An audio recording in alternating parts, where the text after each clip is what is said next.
What you see behind me is the world's strictest and largest prison. This mega prison has a capacity of 40,000. Prisoners here are the most unsafe people you can even imagine. How many people's lives have you ended? Is it 5 or 10? How many? More than 50. MS-13 and many other gangs. These are animals. These aren't people. They're psychopaths, sociopaths, the kind of people we have here. We are about to see the worst of the worst. Welcome to CCOM, the world's largest prison by capacity in El Salvador, which was constructed to imprison the highest profile criminals. Those who enter this prison are destined never to leave alive. There's no way out. How are you gonna come out?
out of this. The reason why this small country of 6 million needs the largest prison is the gangs. Once dominating the country, these gangs faced a dramatic crackdown starting in March 2022. Under President Nayib Bukele's administration, over 70,000 individuals, about 2% of the country's adult population, were arrested within just 16 months. Buses transported thousands of chained gang members to Sikot in a tightly coordinated nighttime operation.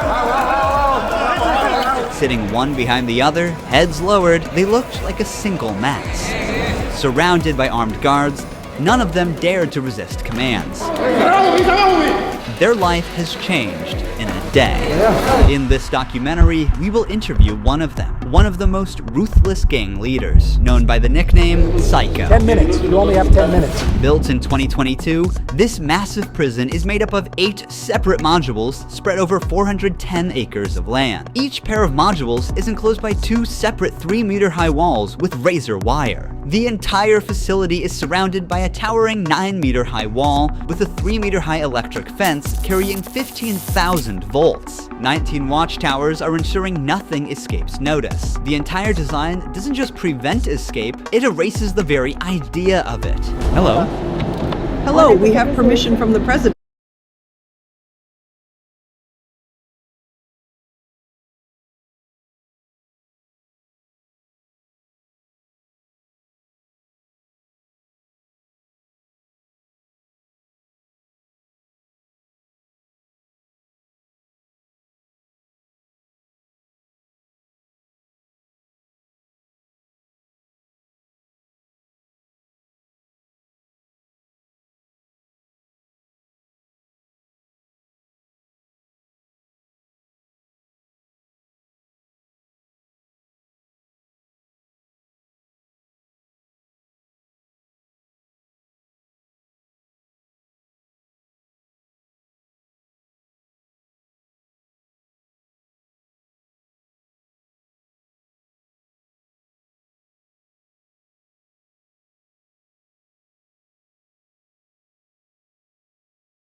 The soldiers stopped us. We're hoping this will be the last checkpoint.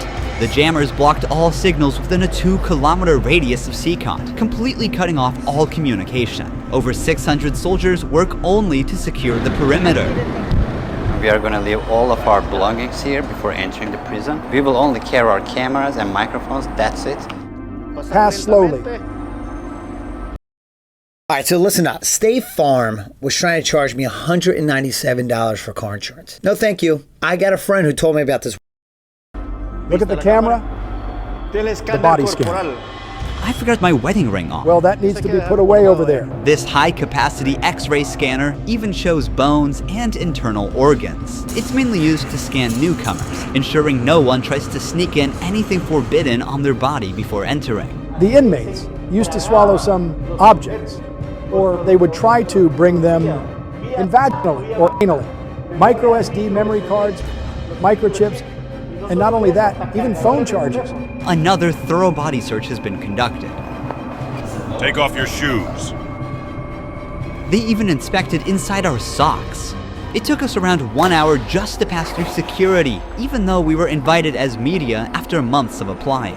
Guards are wearing masks because they're doing a risky job here. So if they get identified, it might be riskier for them to go to town centers because these gangs have a lot of connections. So they have to keep their identity secret. Why don't you wear a mask? I have to talk to them face to face, looking them in the eye. They already know who I am. We're in the registration room. This area is for inmates only. When a criminal is captured on the street, they don't carry ID or give their real name. That's why their fingerprints and photographs are taken here to enroll in the system. Once they become a permanent part of CCOT, the inmates lose all contact with loved ones for the rest of their lives, as family visits are strictly forbidden.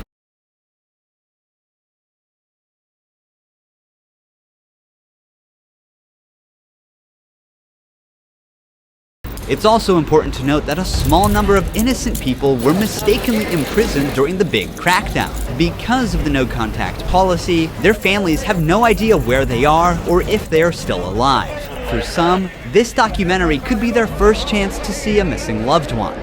Before entering the modules where the inmates are, we visit the armory of the prison. This section is a must in case of possible riots, and these convicts are the most unsafe people on Earth. The type of firearm we use is a T65 rifle, similar to the M16 rifle. We also have this other firearm, which is a 12-gauge shotgun. A Sig Sauer rifle allows us to maneuver in spaces that are too tight to move. Whenever criminals are arrested and dragged to the bus, various cuffs and chains are used to restrict their movements and minimize the risk of harm to officers. Has there ever been a riot? So far, there have been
no escape attempts.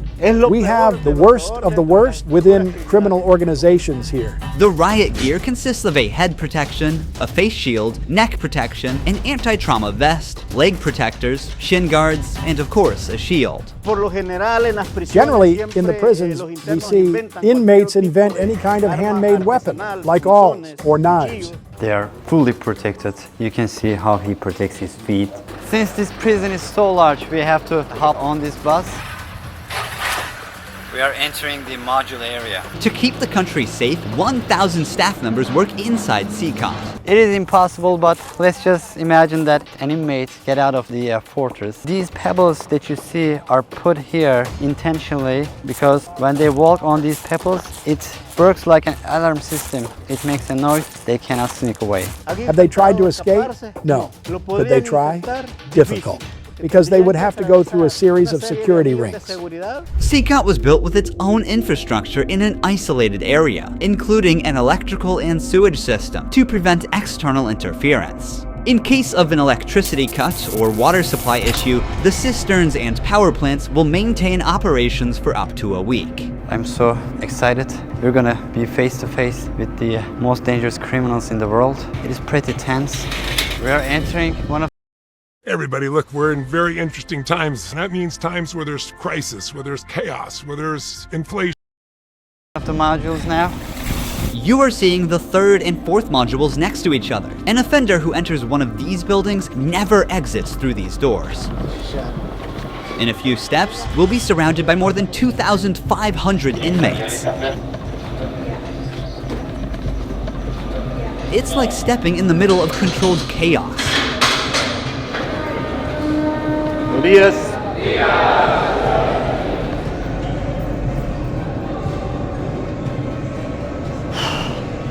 is so intense. Their eyes are all on me, following my every step. Getting an eye contact with them. There are so many of them. I'm speechless. I can't help but feel unease. All of them wear white shirts, shorts, and slippers. They don't have any other belongings. What you see behind me is the world In the middle of controlled chaos.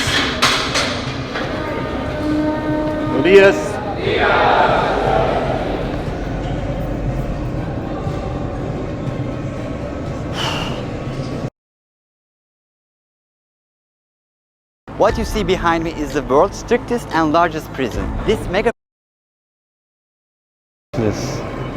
I can't help but feel unease. All of them wear white shirts, shorts, and slippers. They don't have any other belongings. Most are barely out of their early 20s and convicted of serious offenses. Even the most infamous criminals in history have an average of 20 to 30 proven victims. But here, some of the inmates are responsible for hundreds of innocent people's lives. Can I ask the inmates something? No. If you have any questions, I can answer them for you. If they try to communicate with me now, what are you gonna do? I'm not going to allow them. They know from them that subsequently there may be a penalty for not abiding by an instruction. I'm curious to know which of these group leaders I'll be interviewing. It is forbidden for us to pass this yellow line because these are one of the most dangerous human beings on earth. Without the bars between us, everyone knows exactly what could happen. There are 32 cells in every one of the 8 modules making up the mega prison. Each cell holds around 80 inmates, but the number can go as high as 150. Despite not being at full capacity, the inmates only have 0.5 square meters of personal space each. Prisoners do not have any ventilation rights or courtyards to walk outside their cell. Each inmate here have been given one of the longest sentences you can even imagine in your life. The only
The only thing that doesn't change that all these inmates will never get outside. They will never see sunlight. The only people are authorized to get inside and outside are the personnel and sometimes media like us. They will never ever leave this building. If you see their look, you can see the emptiness in their soul. They don't have any hope towards future. They look very robotic. Their life is so monotone. This open corner is their toilet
area.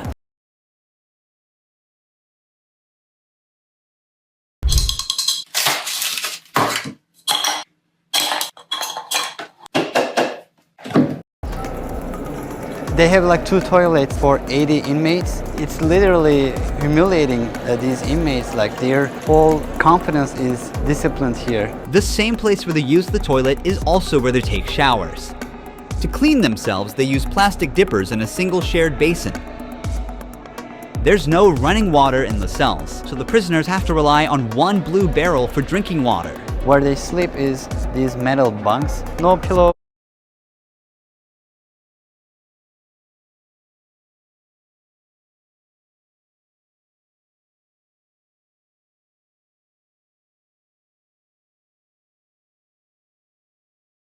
No mattress. Each prisoner receives just the bare essentials: a white sheet, a uniform, socks, slippers, and a towel. That's it. The prisoners spend their entire days on their 4-level bunk beds. They have stacked tightly, like items stored in a warehouse. As part of hygiene and order, inmates are shaved every 2 weeks by personnel. Long hair or beards aren't just unhygienic, they can also hide sharp objects. Let's take a look. Take off your shirt and line up here. Now they are taking their shirts off. These inmates were once part of the MS-13 and Barrio 18 gangs, which controlled the neighborhoods of El Salvador. These two rival gangs spent years extorting money from locals and causing great suffering to Salvadorans. There is Barrio 18, MS-13 gangs all together in one cell. That's right, just like that. The entire module is the same. They all live like this. Outside, entering each other's neighborhood could mean being torn apart. Yet here, they are side by side until their last breath.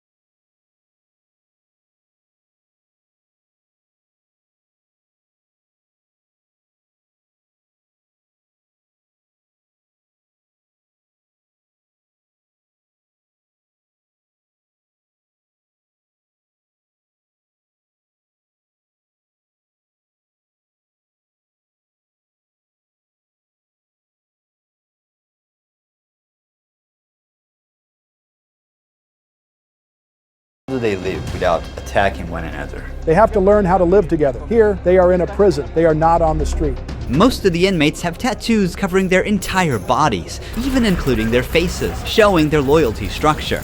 For MS-13, tattoos often include initial letters or the number 13. Members of the other gang use symbols like 18 or 666, which add up to 18 and symbolize the devil, or they use Roman numerals. Having gang tattoos on one's face is a clear sign that they are one of the most ruthless and high-ranking members of the organization. Crossing paths with such a person on the street is the same as staring death in the face. A spiderweb tattoo represents being caught in the web of justice and serving a long prison sentence. The devil horns tattoo is a dark symbol that represents these individuals' worship of the devil. Most auto insurers love when you have 2 cars, and they love it even more when you have a driveway full. Even claim that they carried out their actions under the devil's command. A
teardrop tattoo signifies that the person has ended someone's life. The number of teardrops indicates how many lives they've taken. If there are 3 teardrops, it suggests that the tattoo's owner has taken so many lives that they've lost count. With the phrase "laugh now, cry later," these masks or clown tattoos send a clear message. Stay strong in the face of hardship now and deal with the consequences later. Are all these people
People truly bad? They're on another level, high-profile criminals who will never change their mentality. If you look at the upside, there's a catwalk area. Guards consistently watch over the inmates from this elevated spot above the cells. If anything suspicious occurs, they will intervene while an extensive network of cameras observes every corner 24/7, ensuring nothing goes unnoticed. The modules are kept lit all day and night for monitoring. When the sun goes down, the lights stay on all the time. They are constantly being observed. I think this is one of the hardest things. When they try to sleep, they use their towels and cover their eyes to block the light. Preacher here is teaching some of the important lessons from the Bible to the inmates.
They're doing physical exercise over here. There's a trainer there. This is the only time these inmates get out of their cells. These activities take place for a total of 1 hour per week, under the watch of armed guards. For the rest of the time, they are locked inside. They used to control the streets. Now, they can't even take a step with their free will.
It's a rotating schedule. There's not enough space, so they can't all go out on the same day. Has there ever been a chaotic incident when these inmates were outside of their cells? So far, nothing. Whenever we focus the camera on a cell, we often catch a prisoner Jermaine struggled for years with dental issues before finally finding Nuvia. Listen to what he wanted most after his smile makeover.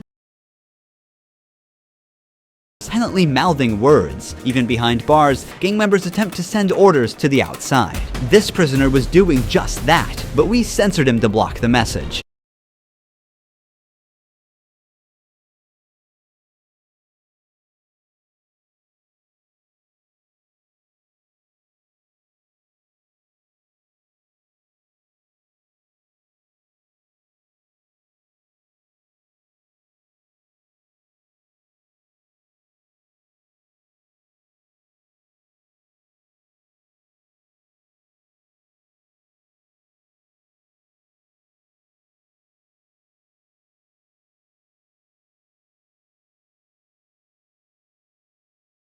Despite the crackdown, these groups still hold significant power outside. Rumors suggest they have plans for taking revenge by targeting innocent people. But in response, the authorities threaten to impose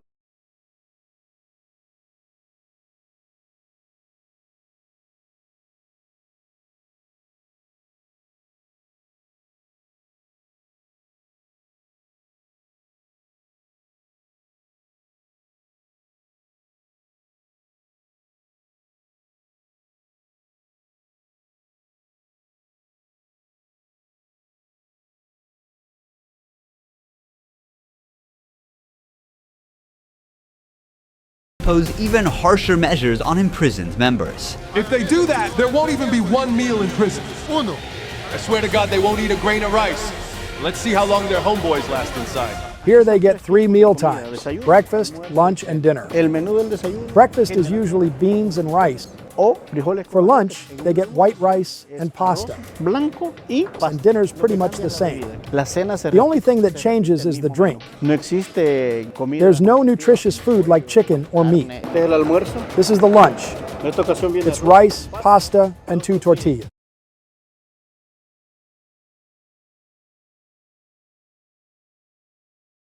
Does the menu vary from day to day? No. Is it the same every day? It's always the same. It's for freshmen. Okay.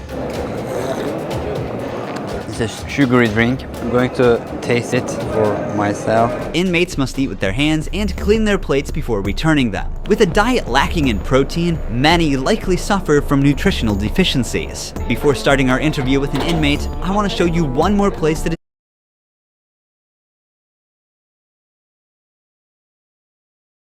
even more extreme than what you've seen so far. Here we are in the isolation cell area.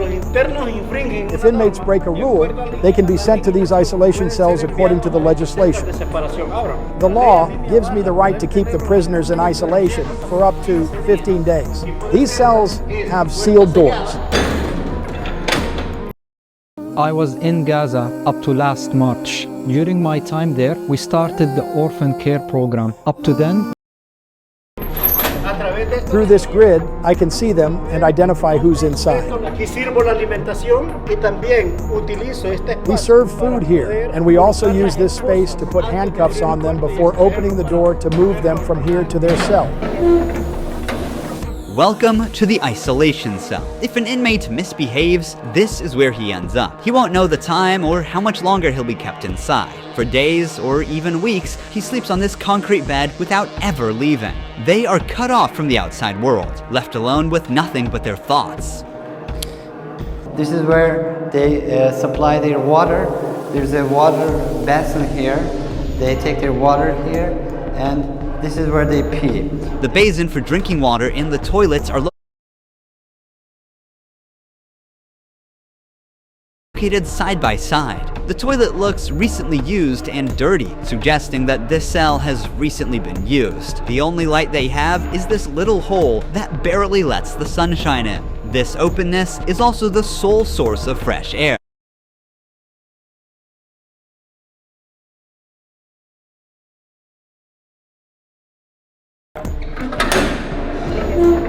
What is the most challenging thing about isolation room, according to you? Inside, you don't even see your hands. So when someone is isolated, it is necessary for them to have something, a book, anything, to keep their mind clear. But here, they don't have access to any of that. No matter how tough a criminal is, this kind of isolation breaks them. This is necessary for the type of offenders that we have here. People who once played God by deciding who would live and who wouldn't live deserve the worst punishment. We don't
show them mercy. They can ask for forgiveness, and may God forgive them. But here, justice must be served for so many victims, and it's the least they deserve. Now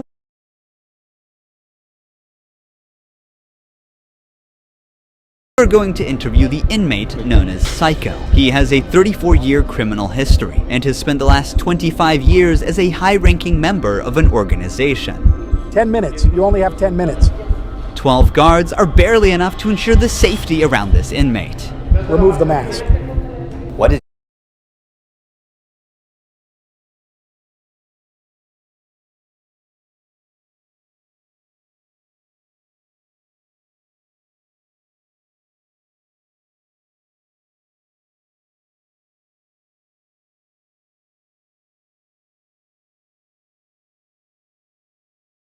your name? My name is Marvin Ernesto Medrano Vasquez. How old are you? I'm This is what Ivy League universities you can get into with a 3.6 GPA. 90%. 41 years old. You don't look 41. You look younger, like 35. That's a good thing that you told me, because I feel old. Can I see your tattoos? MS-13. When did you join this crime organization? In 2004, but I started my criminal record since I was 11 years old.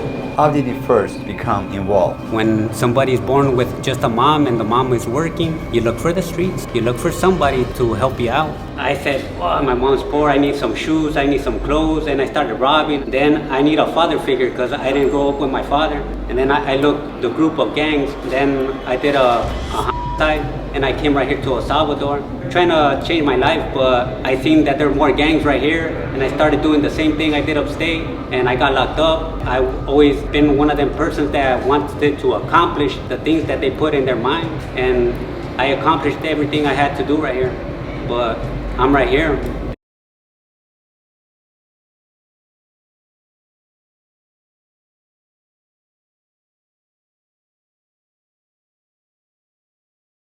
This is how the devil pays the people. Yeah. Is it true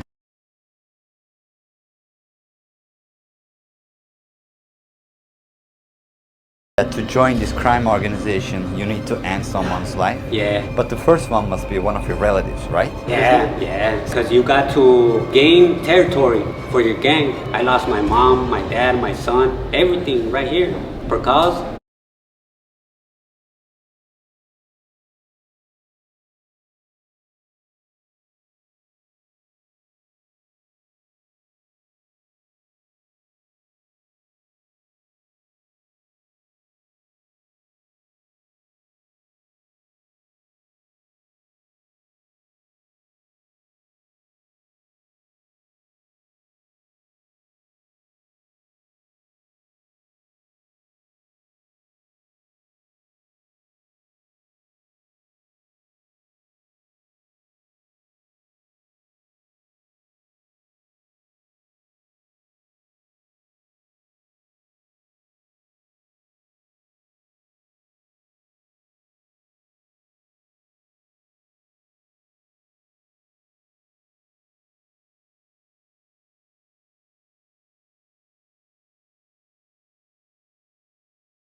Of the gangs.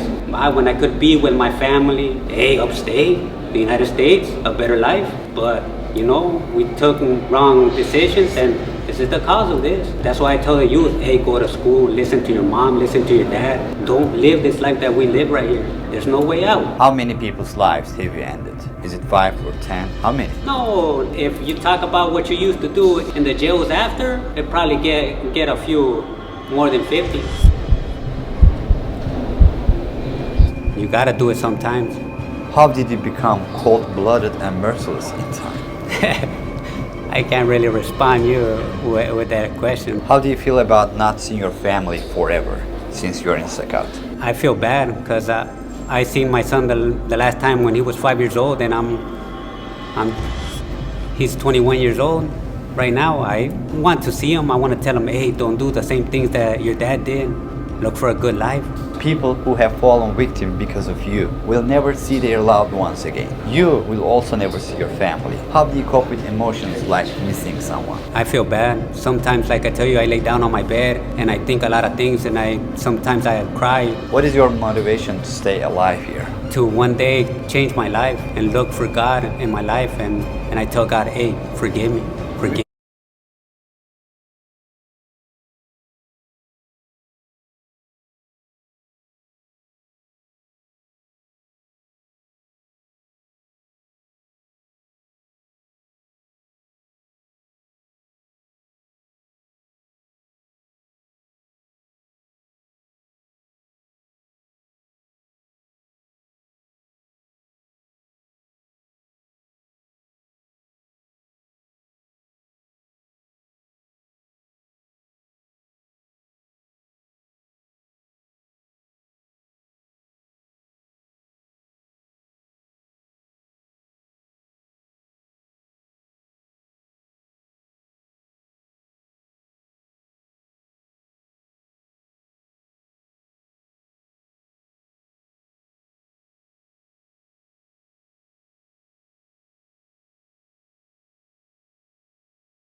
gave me because I did some things. Okay. Finally, we see the sunlight. Honestly, Saqqat is a place you will never wish to end up in, even as a visitor. But for the people